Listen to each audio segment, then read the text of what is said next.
Hola amado, Dios te bendiga, buen día. Qué bueno saludarte en este momento. Deseo grandes bendiciones para tu vida. Hoy quiero invitarte a estudiar la palabra del Señor. Nos corresponde leer el capítulo número 25 del Evangelio según San Mateo. Y estamos llegando al fin de este Evangelio, de este libro maravilloso, donde hemos aprendido muchas cosas, muchas lecciones maravillosas. 25 días con hoy estamos estudiando el libro de Mateo. 25 días de oración, 25 días de estudio de la palabra del Señor, 25 días de reflexión acerca de los mensajes de Cristo. Y en este capítulo de hoy, capítulo 25, el evangelista relata 3 parábolas de Jesús que enseñan sobre la importancia de estar preparados para su segunda venida y el juicio final. Estas parábolas son las 10 vírgenes, enseña sobre la importancia de estar preparados y tener suficiente aceite para recibir al novio, que es Jesús. La segunda parábola que se menciona aquí es la parábola de los talentos, que enseña sobre la importancia de usar nuestros dones y recursos para servir a Dios y multiplicar su reino. Y la última parábola es sobre el juicio final. Y esta parábola describe el juicio final donde Jesús separará a las ovejas de las cabras basado en sus obras de misericordia y amor. Así que estas 3 parábolas indican la forma en cómo nosotros estamos esperando. Ayer te mencioné que lo importante no es esperar a Jesús, sino cómo lo estamos esperando. Y el capítulo 25 es el complemento del capítulo anterior y nos indica y nos dice cómo debemos estar esperando a Cristo Jesús. Palabra de vida del Gran Maestro en la página 335 dice que Jesús y por lo menos 4 de sus discípulos estaban en la ladera occidental del Monte de los Olivos. El sol se había puesto y las sombras de la noche se iban intensificando. Como había ocurrido con tantas parábolas relatadas por Jesús, la escena se estaba desarrollando ante los ojos de quienes oían la narración. Qué interesante mensaje. Entonces, aquí en este capítulo encontraremos cómo nosotros debemos prepararnos o cómo debemos esperar al novio, al maestro. Lee entonces, por favor, con detención este capítulo. No voy a leerlo todo, solamente voy a relatarte así las parábolas porque tú las conoces y además que vas a leer el texto.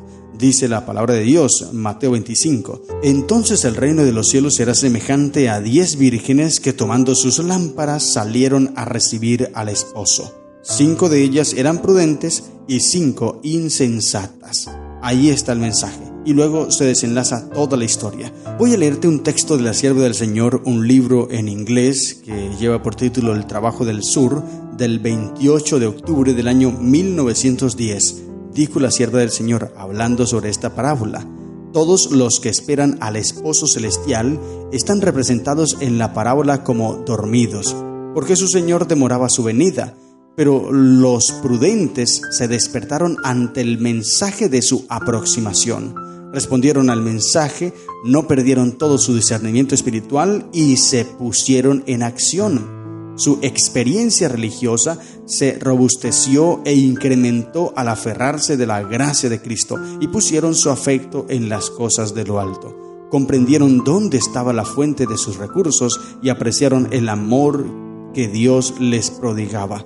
Abrieron su corazón para recibir el Espíritu Santo por el cual el amor de Dios fue derramado en su corazón.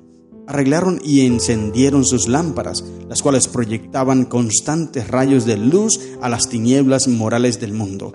Glorificaron a Dios porque tenían el aceite de la gracia en su corazón e hicieron la misma obra que su maestro había hecho antes que ellos. Fueron a buscar y salvar los que estaban perdidos. Interesante. Ahora, todos se durmieron. Las 10 estaban dormidas y representa a todos los que esperan a Cristo. Como te mencioné ayer, lo importante no es esperar, sino cómo lo estamos esperando. Los 10 estaban dormidos, pero solo 5 despertaron ante el mensaje de la aproximación del novio. Ellas se despertaron y salieron a hacer la obra que el maestro les pidió. Los otros 5 no hicieron esto, quedaron dormidos, siguieron durmiendo, esperando, sí, porque estaban esperando el novio. Ellas sabían que el novio venía, pero se durmieron, no trabajaron, no hicieron lo que Cristo les pidió o lo que el novio les pidió, no cumplieron su obra, no cumplieron su tarea y por esto no pudieron encontrar salvación. Ya después, cuando se despertaron, y quisieron hacer lo que les tocaba hacer, ya no pudieron porque el tiempo de gracia se había terminado. ¿Te das cuenta lo que quiere enseñar Jesús aquí, querido hermano? Es una gran lección. Muchas personas hoy día en la iglesia están dormidos. Creen que van a salvarse solamente porque esperan al novio o porque creen que el novio va a venir, Cristo Jesús. No es solamente ser cristiano, no es solamente ser adventista. Hay que hacer la obra que Dios nos ha pedido que hagamos: predicar el evangelio, salvar a las personas, rescatarlos, hablar con ellos, enseñarles acerca de Cristo, de su mensaje de salvación. Hay que hacer esta obra, este trabajo, porque Cristo está a las puertas, pronto vendrá. Y si Cristo viene y no nos encuentra trabajando, pues lamentablemente nos perderemos, como le sucedió a estas mujeres. Ya cuando ellas quisieron venir, dice versículo 11, después vinieron también las otras vírgenes diciendo: Señor, Señor, ábrenos. Mas él respondiendo dijo: de cierto os digo que no os conozco. Y luego viene el mensaje del versículo 13, que es un mensaje para nosotros. Velad pues, porque no sabéis el día ni la hora en que el Hijo del Hombre ha de venir. Velad. Velad no significa estar despierto solamente. Velar significa estar despierto, pero activo, trabajando en la obra del Señor. Esto es lo que nos enseña esta parábola. Y ahora viene la parábola de los talentos. Y es interesante porque el reino de Dios, dice el versículo 14, de los cielos es como un hombre que yéndose lejos llamó a sus siervos y les entregó sus bienes. Ahora voy a leerte un texto de la carta 180 del año 1907. Dice así: a cada persona se le han confiado dones individuales llamados talentos. Algunos consideran que estos talentos están limitados a ciertas personas que poseen dotes mentales superiores y genio, pero Dios no ha restringido la dádiva de sus talentos a unos pocos favorecidos. A cada uno se le ha confiado algún don especial por el cual debe dar cuenta al Señor. El tiempo, la razón, los recursos, el vigor, las facultades mentales, la ternura de corazón, todos estos son dones de Dios, confiados para que sean usados en la gran obra de bendecir a la humanidad. No hay duda de que algunos tienen pocos talentos, pero si negocian diligentemente con los bienes del Señor, estos dones se aumentarán mucho. El Señor vigila a cada uno para ver si usará sus talentos sabia y desinteresadamente, o si buscará su propio provecho. Cada hombre recibe talentos conforme a sus diversas capacidades, para que pueda aumentarlos haciendo una sabia inversión. Cada uno debe rendir cuentas al Maestro por sus acciones. El Señor no pedirá de los pobres lo que no tienen para dar. No exigirá de los enfermos las energías activas de las cuales carece la debilidad corporal. Nadie debe quejarse porque no puede glorificar a Dios con talentos que nunca le fueron confiados. Pero si tenéis un talento nada más, usadlo bien y se aumentará. Si los talentos no se entierran, ganarán otros talentos. Los bienes que recibimos no son nuestros. El capital que se nos ha confiado debe usarse y las ganancias que se logren siempre son propiedad del Señor. No tenemos derecho a atesorar esos talentos. Cuando el Señor Jesús regrese, espera recibir lo que es suyo y además la ganancia. Amén. Ahí está el mensaje, querido hermano. Tenemos que trabajar por el Señor. No solamente es acostarnos, decir: es que yo no sé hacer nada, yo no tengo talento, yo no tengo dones, yo no sirvo para esto, yo no sirvo para aquello. No, tú tienes un don que Dios te ha dado. Debes ponerlo a trabajar, porque mira la parábola. Cada uno de los tres recibió ciertos talentos de acuerdo a sus capacidades. Uno recibió 5, otro 2 y otro recibió 1 nada más. El que recibió 5 trabajó y ganó 5 más. El que recibió 2 trabajó y recibió 2 más. Pero el que recibió 1 empezó a decir: es que yo no sirvo para esto, es que yo no tengo talentos, es que aquí, es que allá, excusas y más excusas. ¿Y qué hizo con ese talento? Lo enterró, es decir, no trabajó. Se quedó dormido igual que las 5 vírgenes insensatas. No hizo el papel o la obra que el maestro, que el novio le pidió. Y cuando vino el Señor después, el que tenía 5 entonces le dio más.